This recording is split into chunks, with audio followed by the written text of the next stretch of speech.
Bapak Ibu jemaah subuh yang diberkahi Allah, Nabi selalu mendoakan umatnya yang bangun di subuh hari dengan mengatakan al-barakatu li ummati fi bukuriha, keberkahan bagi umatku yang bangun pada subuhnya, yang segera menghidupkan paginya. Semoga kita termasuk hamba-hambanya Allah, umat-umat Rasulullah yang mendapatkan keberkahan pagi. Cobalah pandang, cobalah lihat sekeliling kita. Siapa yang Allah takdirkan ia bangun subuh hari, Allah berkahi hidupnya, Allah berkahi badannya, Allah berkahi keluarganya. Kecuali yang kemudian hidupnya di luar sunnah Nabi sallallahu alaihi wasallam. Hatta kalaupun itu non muslim, hatta walaupun itu orang-orang yang tidak beriman, jika dia bangun di subuh hari walaupun cuma untuk berolahraga, Allah berkahi tubuhnya dengan kesehatan. Dan jika dilanjutkan, disempurnakan, bangun di subuh hari, bergerak, sujud kepada Allah, dia diberkahi dengan kolbu yang selamat, kolbun salim. Semoga Allah menjadikan kolbu yang hadir pagi ini kolbun yang salim. Amin ya rabbal alamin. Salim, selamat. Salah satu makna selamat adalah al-bara'ah, terbebas dari akidah yang menyimpang. Materi kita pada pagi ini insyaallah tentang sesuatu yang membuat hati tenang insyaallah, mengenai akidah Ahlus Sunnati wal Jamaah. Suatu kali Nabi ditanya, "Wahai Rasulullah, siapakah kelompok yang selamat itu?" Nabi mengalamkan sebelumnya, "Sataftariku ummati ala 73 firqah." Umatku akan terpecah menjadi 73 golongan. Semuanya masuk neraka, kulluha finnar illa firqah wahidah, kecuali satu kelompok. Man hiya ya Rasulullah? Nabi ditanya, siapakah mereka wahai Rasulullah? Nabi menjawab, ma ana alaihi wa ashabi, yaitu kelompok yang ana alaihi, aku menjadi imamnya, aku menjadi orang yang dia ikuti. Wa ashabi, jika dia tidak bertemu aku, dia mengikuti sahabat-sahabatku. Inilah yang disebut bersanad, berguru. Lalu apakah yang Nabi ajarkan kepada para sahabat? Bertahun-tahun lamanya Nabi hanya diturunkan surat Al-Ikhlas, Qul huwallahu ahad. Sebelum ada perdebatan sifat 20, sebelum ada perdebatan tauhid, uluhiyah, rububiyah, asma wa sifat, belum ada semua itu. Nabi diberikan yang sempurna dan sederhana.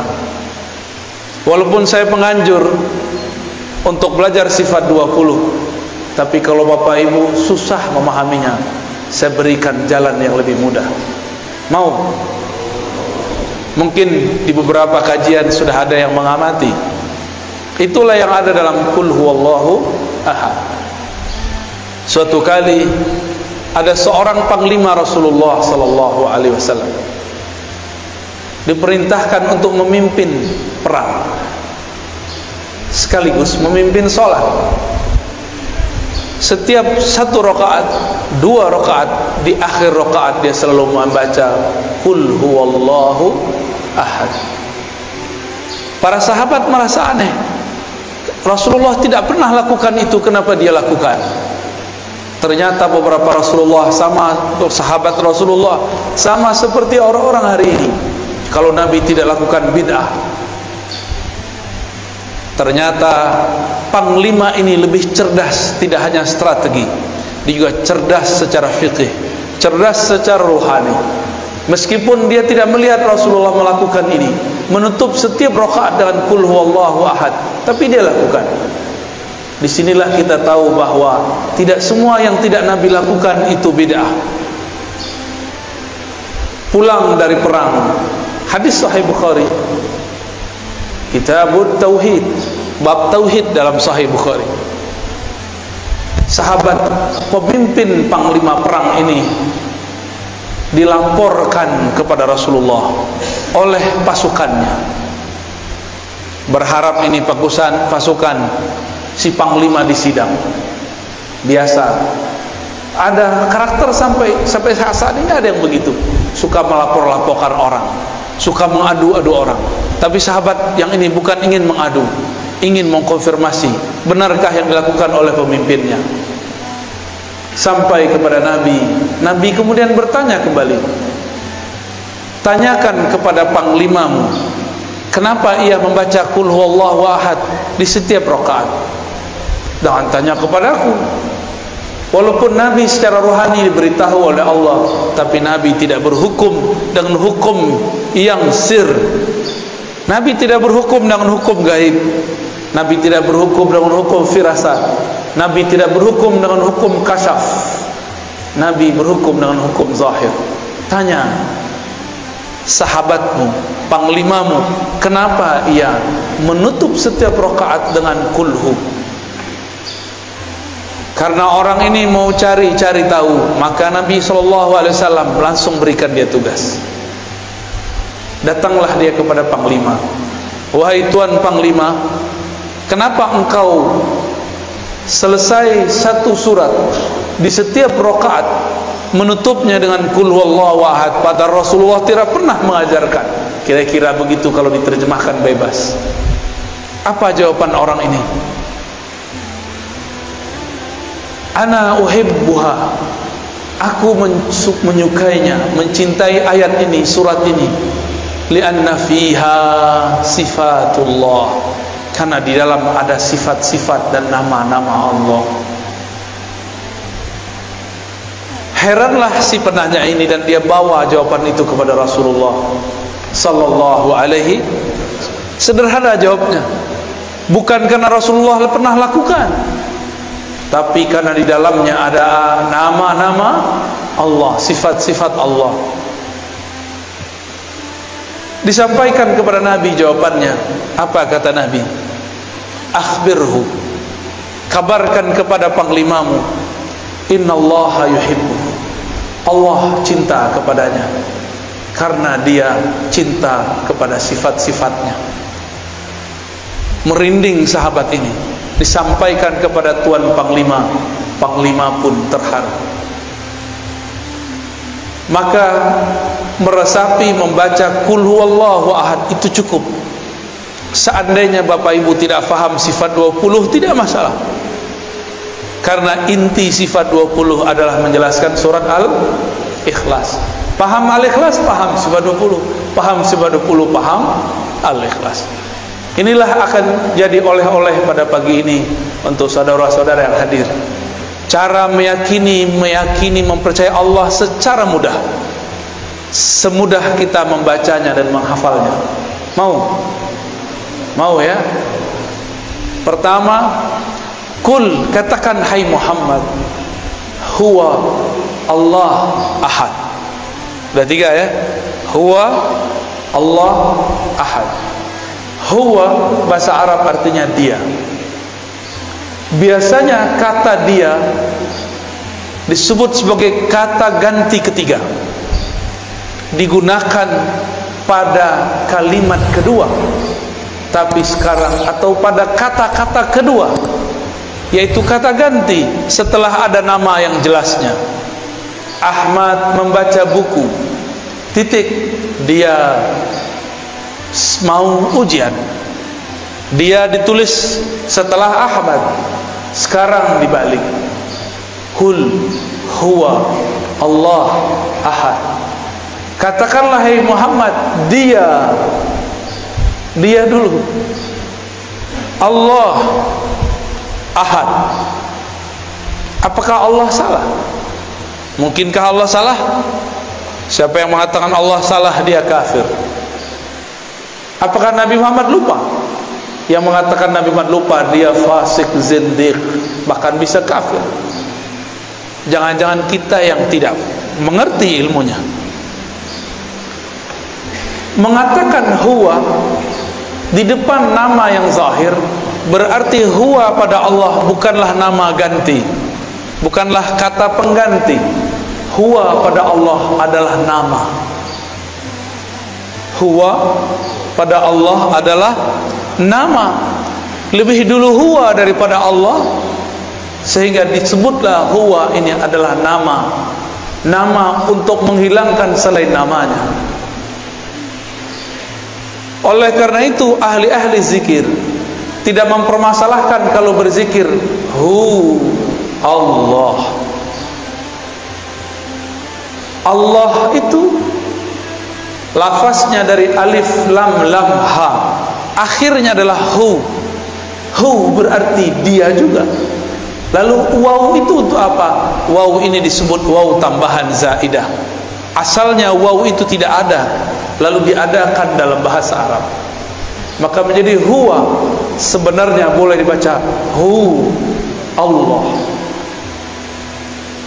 Berat nggak? Bisa ngikuti? Ya. Hu. Apa yang terjadi di situ? Ada nafas yang dibuang, benar nggak? Hu Allah. Imam Abdul Qahir Al-Baghdadi dalam kitab Usuluddin, Imam Ghazali, Imam Al-Baihaqi, mereka sepakat bahwa huwa adalah ismun min asma'i, nama daripada nama-namanya. Namun orang-orang yang tidak mengerti mengatakan, apa itu zikir hu? Hu itu nama. Allah mengatakan, qul ud'ullah aw ud'ur rahman ayyaman tad'u falahul asmaul husna. Panggillah Allah, panggillah Rahman, atau dengan mana-mana nama engkau boleh memanggilnya. Jika huwa adalah bagian dari namanya, maka hu boleh dijadikan panggilan. Maka jangan heran Imam Ahlus Sunnah Abul Hasan Asy-Syadzili, siapa namanya? Abul Hasan Asy-Syadzili, salah satu wali kutub di zamannya. Dia berzikir dengan salah satu nama, Yahu, Yahu. Wahai yang menyebut dirinya dia, wahai yang menyebut dirinya dia. Ternyata di agama sebelumnya, agama Yahudi, mereka tidak boleh menyebut nama Allah, El. Mereka diperkenankan hanya menyebut nama Yahu, Yahweh. Sama. Yahweh bahasa Ibrani, Yahu bahasa Arab. Allah, Al itu bahasa Ibrani Suryani. El berarti Tuhan yang maha sempurna. Alif Lam berarti kesempurnaan. Jadi lafaz Allah itu sudah lafaz yang sangat umum dalam semua bahasa yang pernah ada. Bapak saudara yang makan Allah, itu baru hu. Kalau diteruskan panjang lagi. Saya kalau sebut dia, apakah dia dapat dilihat oleh mata? Dia manusia. Dia huwa. Apakah dia dapat dilihat oleh mata? Tidak. Apakah bisa disentuh? Tidak. Maka huwa bermakna dia yang maha suci daripada sifat jismiyah, sifat kebendaan. Allah bukan benda. Benda itu ada benda kasar, ada benda halus. Meja ini benda kasar, Pak. Cahaya lampu, cahaya matahari itu benda halus dalam bahasa Arab. Jismun. Tiada benda kecuali bertempat. Allah huwa bukanlah benda. Itulah maknanya. Jika Allah bukanlah benda, maka kita tidak perlu mentakwil istawa. Istawa alal arsy, istawa bersemayam di atas arsy. Karena dia bukan benda, pastinya bukan menempati arsy. Karena dia bukan benda, dia tidak memerlukan arsy. Arsy yang memerlukan dia. Jika disebut yanzil, yanzilu Rabbuna, Rabb kita nuzul, turun. Karena dia bukan benda, turunnya bukan dari atas ke bawah. Disebut dalam Al-Quran, yadullah fawqa aydihim, tangannya di atas tangan mereka yang berbaiat. Karena dia bukan benda, maka tangannya bukan tangan ini, bukan juga tangan khayali, tapi hanya dia yang tahu maknanya. Inilah yang dikatakan oleh Imam Salafus Saleh, Imam Malik, Imam Syafi'i, Imam Ahmad, yang kemudian disalahartikan oleh sebagian kelompok. Apa kata imam-imam tersebut? Imam Syafi'i sebagai diriwayatkan oleh Imam Al-Baihaqi mengatakan, ala ma aradahu Allah wa rasuluh, istiwa, nuzul, yadun, tangan dan lain sebagainya sesuai dengan yang Allah maksud, bukan yang engkau maksud. Apa maksud Allah? Ada yang tahu? Allah merahasiakannya, membayangkannya sama dengan membayangkan zatnya, dan itu adalah akidah yang batil. Ada orang bilang jangan bayangkan zat Allah, tapi dia membayangkan Allah duduk tanpa sengaja.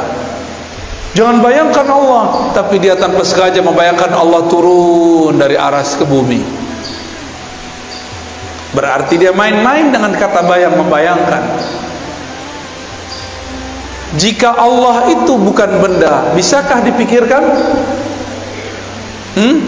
Nggak bisa dipikirkan. Dia hanya bisa dirasakan.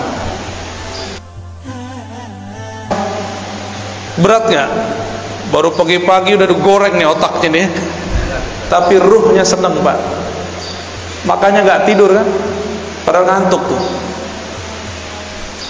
Itu jiwanya senang sekali tuh. Ini yang aku cari. Baru huwa Allah. Allah itu ada alif lam pada Allah. Itu artinya Sang Maha Sempurna, pemilik semua kesempurnaan, Sang Maha Indah, pemilik semua keindahan. Itu makna dari Allah. Dan orang kalau baca Allah, apa yang terjadi? Mulutnya kebuka nggak? Nafasnya keluar. Maka orang-orang yang sering baca ya Allah, bebannya akan hilang, bebannya akan ringan, karena Allah lepaskan dengan namanya. Tiadalah nama Allah masuk pada suatu kolbu melainkan kolbunya lebih bercahaya dan berkualitas. Kolbunya menjadi berat jika dihisap, lebih berat dari langit dan bumi. Makanya kolbu-kolbu wali-wali Allah dipenuhi dengan namanya Allah. Nafasnya dipenuhi namanya Hu.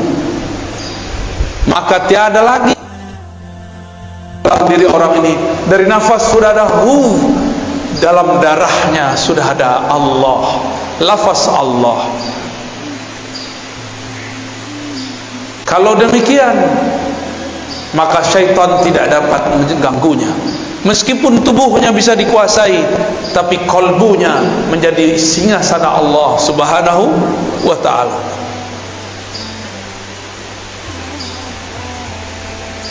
Allah di dalam surat Luqman dikatakan, wala in sa'altahum man khalaqas samawati wal ard la yaqulunna Allah.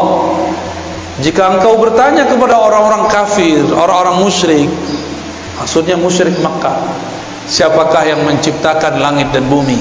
Mereka akan menjawab Allah.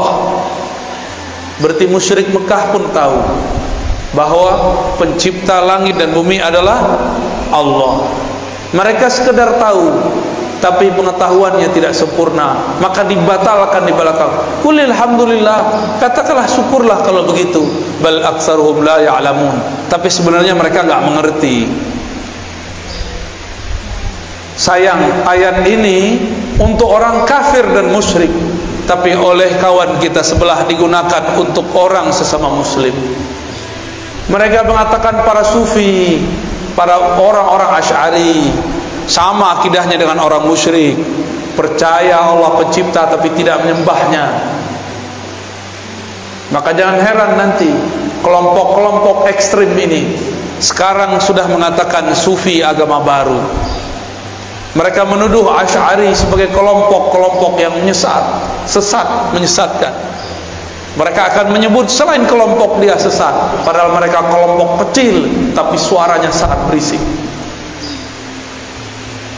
Dulu pendiri-pendiri gerakan besar di dunia, pendiri Nahdlatul Ulama, Tarbiyah Islamiyah, Muhammadiyah di Indonesia semuanya adalah orang yang berakidah Asy'ariyah, meyakini sifat 20. Pendiri Wasliyah, Al-Khairat, NW Nahdlatul Watan, Matali'ul Anwar, semuanya berakidah Asy'ariyah. Ahlus Sunnah wal, tiba-tiba mereka sekarang bilang Asy'ari bukan Ahlus Sunnah. Al-Azhar Ahlus Sunnah Asy'ariyah, langsung ditulis ulama habaib di Yaman, Hadramaut, Al-Habib Umar, Al-Habib Al-Adni, semuanya berakidah Ahlus Sunnah Asy'ariyah. Guru saya Syekh Taufik Al-Buti punya ayah Muhammad Taufik Muhammad Ramadan Al-Buti, Muhammad Sa'id Ramadan Al-Buti, akidahnya pun Ahlus Sunnah. Syekh Wahbah Zuhaili ahli fikih abad ini yang baru saja wafat, beliau juga Ahlus Sunnah. Guru kami Syekh Badi Sayyid Al-Laham mengatakan jika ada orang mau buat mazhab zaman ini, Wahbah Zuhaili lah imamnya, tapi dia tidak mau buat mazhab baru. Tapi tiba-tiba datang sekelompok mengatakan Asy'ari bukan Ahlus Sunnah, tapi suaranya berisik, ya. Seakan-akan dia lebih mengerti akidah Asy'ariyah daripada kita. Bahkan beberapa ustadz mereka sudah mulai terang-terangan di YouTube, di Facebook mengatakan Asy'ariyah firqatun dhallah, Asy'ari kelompok yang sesat. Di Malaysia sama, mereka sudah mulai muncul. Di India ada satu madrasah Duaiban, itu madrasah untuk kajian-kajian Ahlus Sunnah, kajian hadis. Jemaah tabligh orang-orang yang mendirikannya berasal dari kajian-kajian yang ada di Duaiban dan beberapa madrasah-madrasah sekitar India, Pakistan. Mereka berakidah Asy'ariyah Maturidiyah. Datang Albani mengatakan tidak, kalian sufi baru, kelompok sesat. Di mana lagi? Di Turki ada Badi'uz Zaman Said Nursi. Beliau memegang 7 thariqah lebih kurang. Salah satu thariqah yang ia sebut dalam Masnawinya adalah thariqah An-Naqsyabandiyah. Zikirnya disebutkan zikir khafi. Said Nursi juga dianggap sesat oleh mereka karena Said Nursi berakidah Asy'ariyah Maturidiyah. Itu gerakan hampir satu zaman. Pendiri Jamaah Tabligh Maulana Ilyas Al-Kandahlawi, akidahnya Ahlus Sunnah. Di Mesir ada namanya Hasan Al-Banna, pendiri Ikhwanul Muslimin yang awal, bukan yang setelahnya. Dia Ahlus Sunnah, tapi yang setelahnya Syed Qutb sudah terpengaruh oleh kelompok takfiriyah. Maka saya selalu membedakan Ikhwan Muslimin Hasan Al-Banna dengan Ikhwan Muslimin Syed Qutb. Jika ada di negeri ini orang mengikuti Ikhwan Muslimin, kita tanya, Anda mana? Anda ikut imam yang mana? Sebelum itu ada Syekh Muhammad Ali As-Sanusi di Afrika bagian utara. Dia seorang ahli hadis, mursyid tariqah Idrisiyah As-Sanusiyah, berakidah Asy'ariyah, bermazhab Maliki. Apalagi semuanya berakidah Asy'ari. Jika kita sebut akidah Asy'ari sesat, Imam Nawawi yang namanya dicatut hari ini menjadi nama kelompok mereka, akidahnya Asy'ariyah. Siapa lagi? Sebut semua ahli hadis yang kamu tahu, rata-rata dia Asy'ariyah. Jika dia hidup sebelum zaman Asy'ari, akidahnya menjadi dasar Imam Asy'ari. Satu kali ada seorang imam namanya Abu Dzar Al-Harawi, pemegang sanad Sahih Bukhari. Dia berguru kepada murid dari muridnya Imam Bukhari. Datang ke Baghdad, bertemu kawannya bernama Imam Ad-Daruqutni. Imam Daruqutni ini kemudian bawa Abu Zar Al-Harawi, penghafal Sahih Bukhari, untuk bertemu seorang syekh di suatu masjid di tengah kota. Dan kemudian dia takjub, ini imam luar biasa. Ketika keluar, Imam Daruqutni ngasih tahu, tahukah kamu wahai Abu Zar ahli hadis, bahwa yang tadi ngajar itu adalah Al-Baqillani. Siapa Baqillani? Imam Baqillani adalah murid dari muridnya Imam Asy'ari. Baqillani berguru kepada Imam Abul Hasan Al-Bahili. Imam Al-Bahili murid langsung Asy'ari. Abu Zar Al-Harawi kemudian mengatakan kepada Rukunni, izinkan aku ngaji, duduk menjadi murid Al-Baqillani. Maka bertemulah mereka esok hari. Daruqutni memuji Baqillani. Apa kata Daruqutni?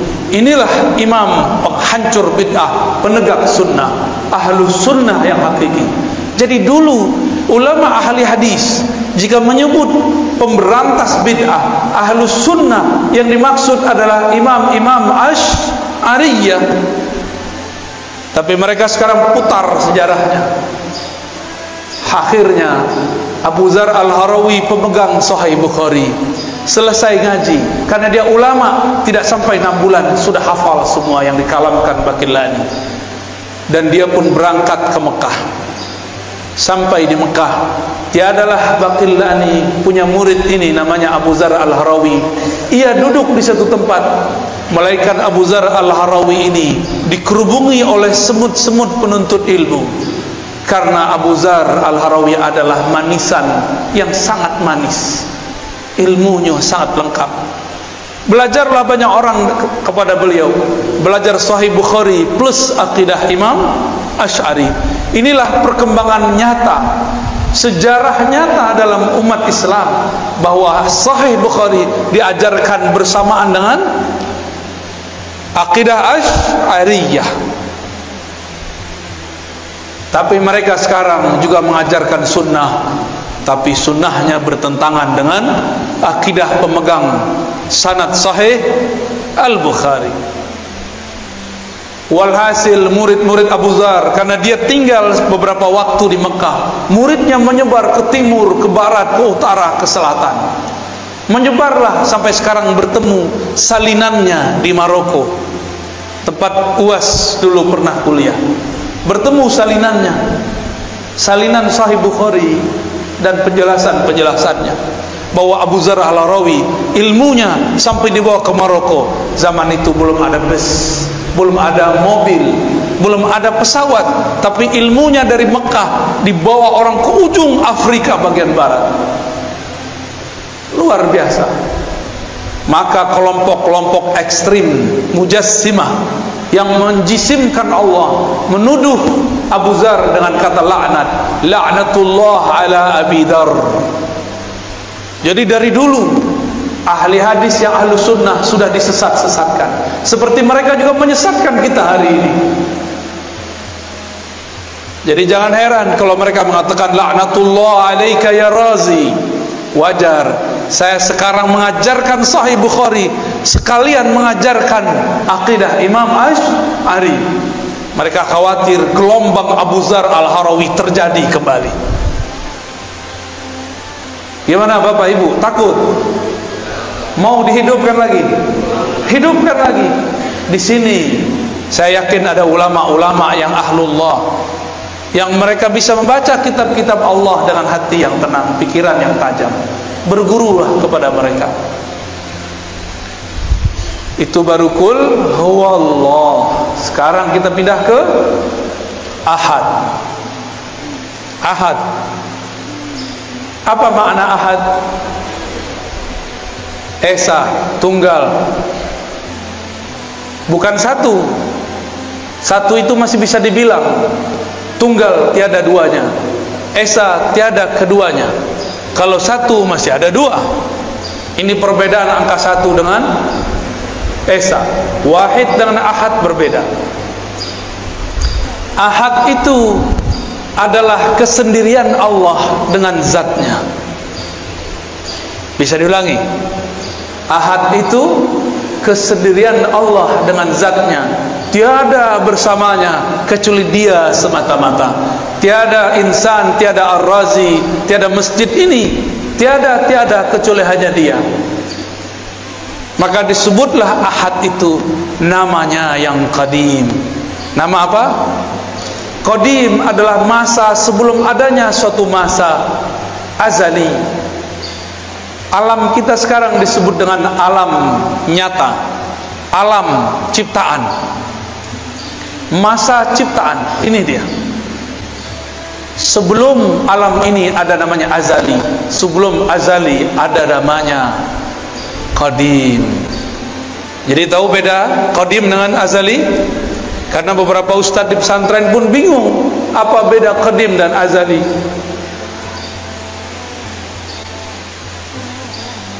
Allah itu qadim, sebutannya ahad, hanya dia sendiri.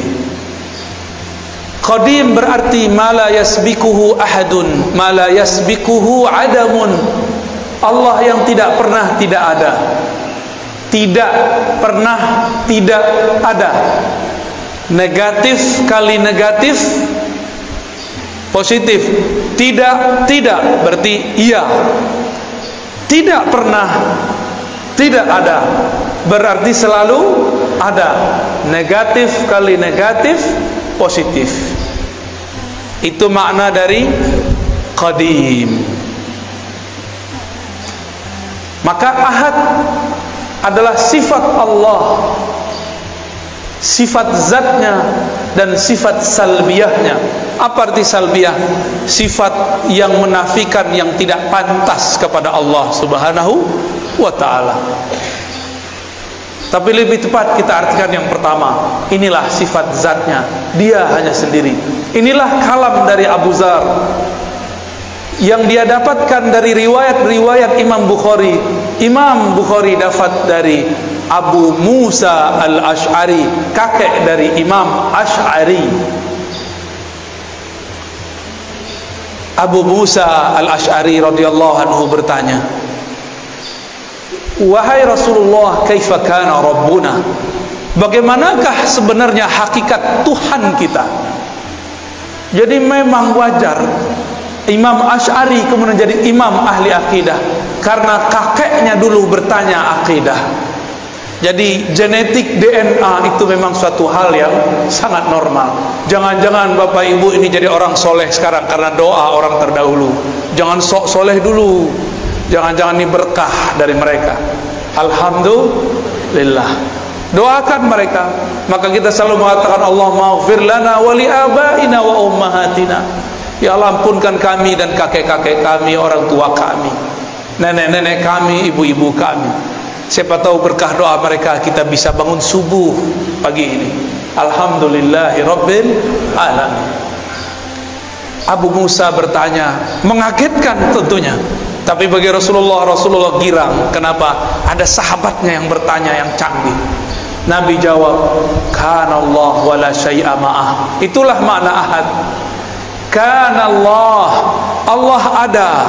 Kana itu bentuk lain daripada kana kainan, kana maujudan. Dia ada. Disitulah muncul kata wujud, ada dalam hadis tapi tersirat. Yang mengerti ahli akidah, orang cuma ngerti bahasa Arab tidak faham. Maka ada orang mengatakan tidak ada wujud dalam Al-Quran. Betul, tapi secara makna ada. Itu maksud orang yang ngomong gini, cuma dipelintir oleh sebagian orang supaya mengadu umat dengan tokoh-tokohnya. Saya memang mengkritisi beliau, tapi saya juga mengkritisnya secara jujur. Haram mempelintir kata-kata kalau belum selesai kalimatnya. Kritiklah dia, tapi jangan mengkritiknya dengan berbohong atas namanya. Apa kata Nabi? Kana Allah wa la syai'a ma'ah. Dia ada, tiada satupun bersamanya. Dia ada, tiada Ahmad. Dia ada, tiada Muhammad. Dia ada, tiada alam. Dia tiada ada, kita belum ada. Belum ada langit, belum ada bumi, belum ada arasy, belum ada solat, belum ada zakat, belum ada doa, belum ada. dia sudah menetapkan dalam ilmunya yang qadim bahwa pada saat ini, detik ini, tanggal ini, hari ini akan ada orang berkumpul bercerita tentangnya, tentang ahadiyahnya, betapa bahagianya Allah, tersenyum Allah melihat orang yang menikmati nama-namanya disebut. Paham tidak paham, dia ridha. Inilah yang dikatakan Nabi, jika engkau melewati suatu taman-taman surga, farta'u, petiklah. Apakah itu taman surga wahai Rasulullah? Majelis-majelis zikir. Zikir itu ada zikir menyebut namanya, ada zikir mempelajari sifat-sifatnya. Inilah kajian akidah dan tauhid. Bahkan lebih tinggi kajian menyebut sifatnya daripada hanya menyebut-nyebut namanya. Orang-orang yang mengerti sifat Allah, makamnya lebih tinggi di sisi Allah daripada orang yang hanya mengenal namanya. Seperti orang yang tahu nama seseorang tapi tidak tahu siapa yang punya nama. Bapak Ibu jamaah subuh di hari Jumat, hari Kamis, apa Jumat? Hari Jumat berkumpul dalam pagi ini dua keberkahan, barakatus sabah, barakatul Jumat. Keberkahan subuh, keberkahan Jumat. Jadi Ahad, apa arti Ahad?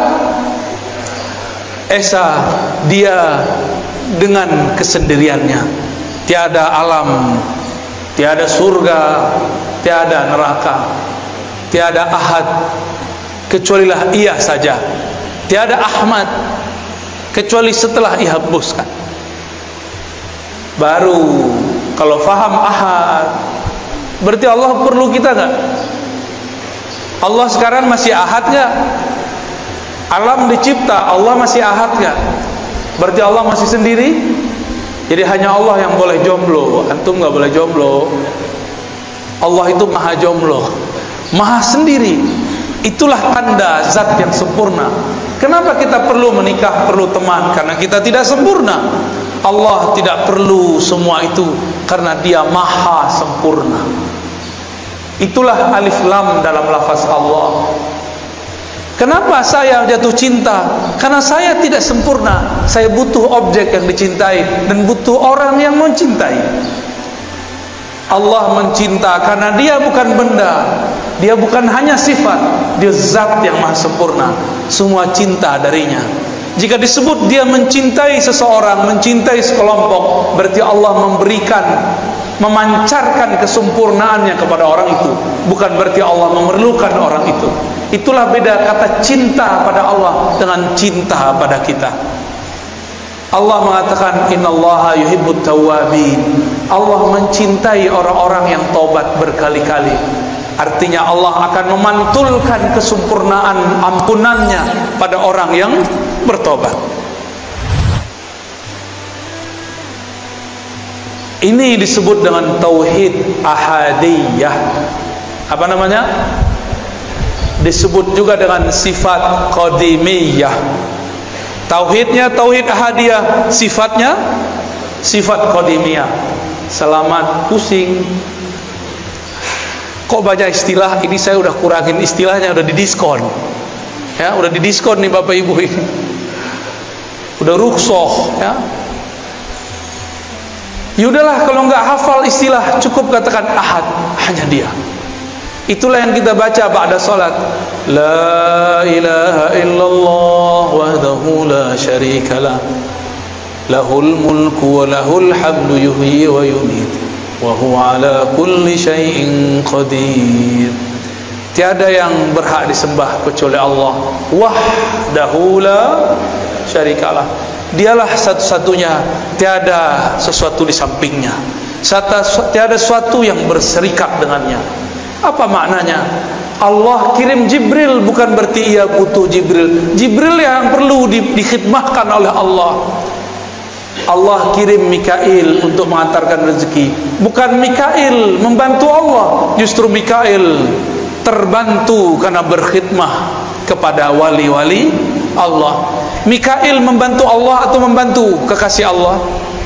Membantu hamba Allah. Ya. Mikail tugasnya menghantarkan rezeki. Benar. Untuk Allah atau untuk hamba Allah? Jadi Allah perlu Mikail atau Mikail perlu Allah? Mikail perlu Allah. Maka jika disebut istawa al-ars, dia bersemayam di atas aras, bukanlah ia memerlukan aras, justru araslah yang memerlukannya. Kalau bahasa aras itu ilmunya ilmu mi'raj. Semoga nanti ada ustadz yang menjelaskan tentang hakikat mi'raj di sini, maka akan faham apa makna aras. Aras bukan tempat tinggal, bukan tempat ia berada, karena dia sudah ada sebelum aras. Jika dia ada di atas aras, berarti sudah ada dualisme, satu dia, satu aras. Berarti syirik, batal ahadiyahnya. Ahadiyah ini nama lainnya tauhid uluhiyah. Maka tauhid uluhiyahnya kita berbeda dengan uluhiyah yang sebelah. Paham? Mereka tauhid uluhiyahnya Allah bersama aras. Allah di atas aras, berada di atas. Kita tidak. Karena sesuai hadis Bukhari, Nabi lebih faham daripada ente. Nabi ngomong, kana Allah wala syai'a ma'ah. Allah ada, aras belum ada. Maka sekarang dia tetap sendiri, karena dia sempurna, tidak berubah-ubah. Apa ciri-ciri sesuatu yang sempurna? Dia tidak berubah. Apa ciri-ciri sesuatu yang akan sirna? Dia berubah. Bapak dulu lahir udah ada uban, Pak? Belum, Pak ya? Maaf Pak ya, aneh tanya Pak ya. Lahir udah ada uban belum? Belum. Sekarang ada uban. Berubah gak? Dulu lahir segede ini gak? Sebesar ini gak? Lahir sebesar ini, rojol, emaknya langsung mati. Kenapa? Anaknya lebih gede dari emaknya. Mungkin pecah perut emaknya kali ya. Wah, nggak mungkin. Kita lahir kecil, jadi balita, jadi anak-anak, jadi remaja, jadi dewasa, tahu-tahu sudah beruban, Pak. Saya sudah ada uban. Untungnya jenggotnya belum beruban, jadi belum ketahuan tuanya ya. Cuma sok-sok tua. Lihat Pak perubahannya, bercermin sesekali. Ya Allah, aku dulu masih main kejar-kejaran sama temanku. Dulu masih berenang di kali, masih guling-guling di pasir, masih merengek kepada mak bapakku. Sekarang bukan aku yang merengek, anakku merengek, cucuku merengek. Aku sudah berubah ya Allah. Perubahan apa lagi ya Allah? Kalau sudah tua apa lagi? Dijemput nyawanya. Sudah siap belum? Tapi kalau sudah kenal ahad harusnya siap. Walaupun amal belum banyak, cukup katakan ya Allah, modalku satu, kul huwallahu ahad. Selamat Pak. Jadi nanti kalau mau bangun tidur, bangun dari alam kubur, katakan huwallahu ahad, huwallahu ahad. Malaikat bingung mau hisab. Ini orang udah sakar, udah mabuk berallah, bertuhan. Udahlah, biarin tidur aja lah ya. Temannya Allah, ahlullah, aulia Allah. Maka biasakan sebelum tidur baca kul huwallahu ahad. Biasakan bangun tidur baca Allahu ahad. Biar bangun tidur itu, kalau bangunnya nanti bukan di bumi ini, tapi bangunnya di alam barzakh, malaikat penunggu di alam barzakh hormat kepada kita. Wow, ada panglima, ada jenderal wali-wali Allah masuk ke tempat kita. Ayo kita sambut. Mau tidur wajib baca kul, bangun baca Allah ahad, Allah ahad, baru baca doa ya. Bapak nggak percaya nanti protes kalau udah meninggal ya. Gimana cara protesnya? Bisa Pak, datangin saya lewat mimpi. Kalau diizinin, tapi biasanya nggak diizinin Pak. Cukup kata malaikat. Malaikat mau nanya, man rabbuka? Kita udah bilang Allah ahad, Allah ahad, Allah ahad, Allah ahad. Bingung malaikat mau nanya, ilmunya lebih tinggi dariku, kata malaikat. Mungkar nakir itu tugasnya cuma mengatakan man rabbuk. Man nabiyuk, siapa Rabbmu, siapa nabimu. Dua aja tugasnya. Tapi sebelum itu lamanya bukan main. Antara dia dimatikan dan dia dikuburkan, dari dikuburkan sampai ditanya merubukan, lamanya bukan main. Gak bisa langsung ketemu Allah, Pak. Enak amat langsung ketemu Allah. Kalau gitu saya mau mati langsung aja ya. Gak mudah. Kecuali wali. Wali itu diizinkan. Bapak Ibu yang dimuliakan Allah, itulah tauhid ahadiyah. Tauhid apa? Gampang ya. Dalam ahadiyah terhimpun sifat zatiyah, nafsiyah, dan sifat salbiyah. Allahus Samad, ini yang terakhir ya.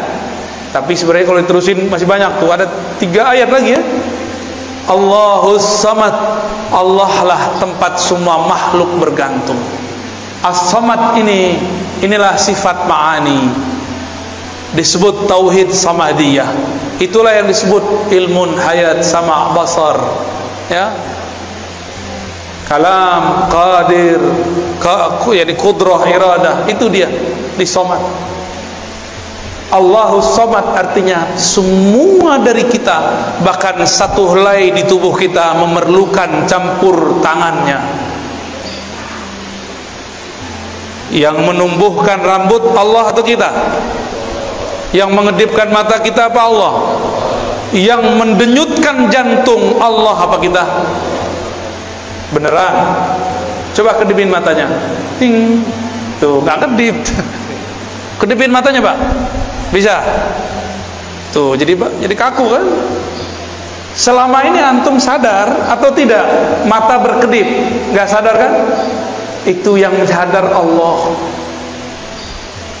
Jadi kita udah lupa sama mata kita, Allah nggak lupa untuk menggerakkan mata kita. Coba tanya dokter, kalau mata nggak kedip gimana?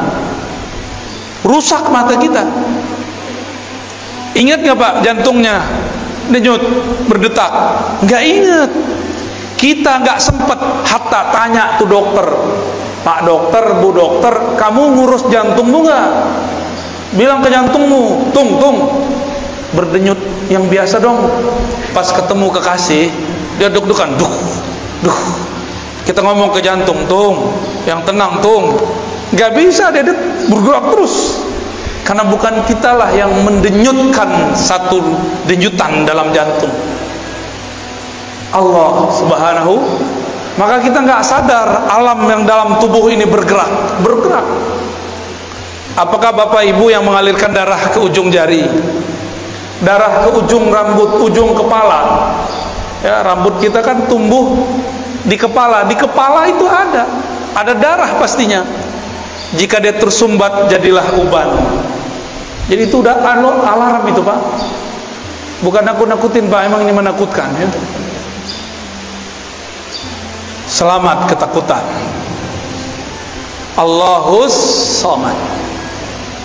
Jangankan alam semesta ini, tubuh yang kecil ini 100% semua adalah pancaran dari Samadnya.